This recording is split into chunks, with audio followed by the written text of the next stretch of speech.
ভাইরে ভাই, পুরান ঢাকায় রাত 1:30টায়ও এত জমজমাট, এটা আমার প্রথম দেখা। সেদিন গিয়েছিলাম হসপিটালে এক আত্মীয়কে দেখার জন্য। হসপিটাল থেকে বের হতে হতে প্রায় 1:30টা বেজে গিয়েছিল। সেদিন বিভিন্ন কারণে একটু দৌড়াদৌড়ি হয়েছিল আর অনেক টায়ার্ড ছিলাম।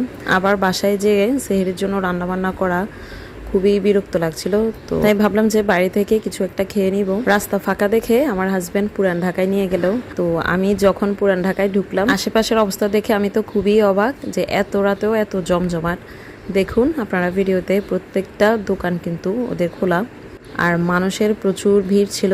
ম্যাক্সিমাম মানুষ কিন্তু বিরিয়ানির দোকানে ভিড় করছিল। আর এটা ছিল পুরান ঢাকার বিউটি লাচ্ছি, খুবই ফেমাস, সাথে হানিফ বিরিয়ানি।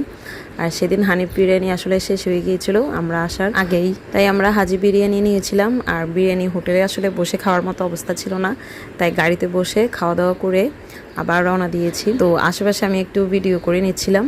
মধ্যরাতে পুরান ঢাকার এই দৃশ্য কিন্তু আমার প্রথম দেখা। এখানে কিন্তু মাছের দোকান, সবজির দোকান, মাংসের দোকান, সবকিছুর দোকান ওপেন ছিল। শুধু আমরা হানিফ বিরিয়ানিটা পাইনি।